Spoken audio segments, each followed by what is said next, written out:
It is a battle of art versus industry, environmentalists versus chemical production. Israeli environmentalists and Bedouin tribesmen gathered at this Negev desert hill to raise a 400-ton, 17-meter statue. It is called the Guardian of the Negev. It is meant to guard the Bedouin tribespeople living in makeshift villages against pollutants emitted from the neighboring Israeli Ramat Chovav industrial park. Artist environmentalist Emilio Mogliner conceived this structure. He has paid a heavy price for his beliefs. His right arm is paralyzed after an attempted assassination when he had tried to stop smugglers from stealing beach sand for illegal cement production. Mogliner says this effort is to make Israelis aware of environmental destruction. This big sculpture, it comes out from the earth and said, I'm here. I'm full of power, but don't worship me. Don't worship me. Just put attention. There is a big destructions over here. We need to control it. The message is that we are over here looking. Every child got a duty to a clean air, water, and earth without deadly chemicals.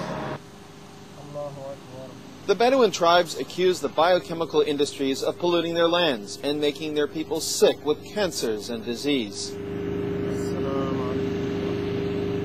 The statue is an ancient face, similar to the facades on Easter Island.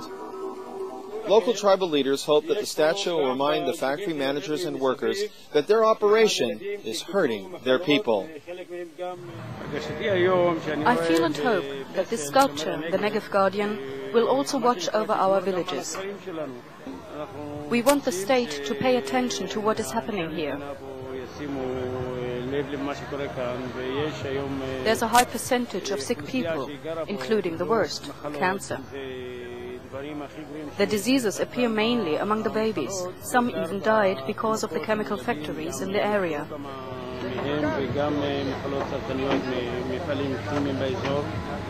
The factory managers and owners vehemently deny their industrial operations are harming the neighboring Bedouin. The rates of cancer in this area are lower than the standards. Despite their denials, this complex of factories are very uncomfortable with cameras in the region. The Government Environmental Service Company, for example, stores large quantities of chemical waste and toxins, and they refuse to be interviewed.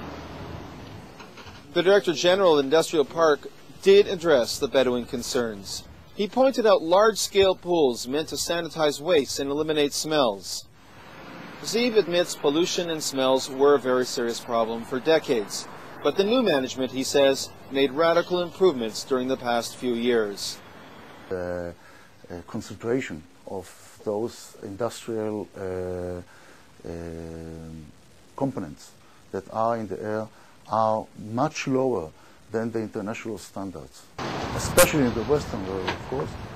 I mentioned that we have a very smelly reputation. That's right. For the time being, this smelly phenomena was reduced dramatically in the last 2 years, and we have a very optimistic forecast for the next 2 or 3 years, where all those populated surroundings and neighborhoods beside Ramat Chovav will have much better environment and clean air. The conflict with Ramat Chovav is part of an ongoing struggle faced by the Bedouin to maintain remnants of their traditional lifestyle. The natural habitat for the Bedouin is the open desert herds, a life in tents. But industrial and urban developments in the Negev have gradually forced the Bedouin to move into makeshift villages, compromising on their nomadic existence. As the cranes and bulldozers lifted the massive structure, the Guardian of the Negev, there was some doubt if Emilio's statement would get off the ground. But in the end, the statue stood high. People want to do a change. Maybe it's a sculpture, but this is the power of the people that said, we make a change. In the most polluted area in Israel, we are going to do a change.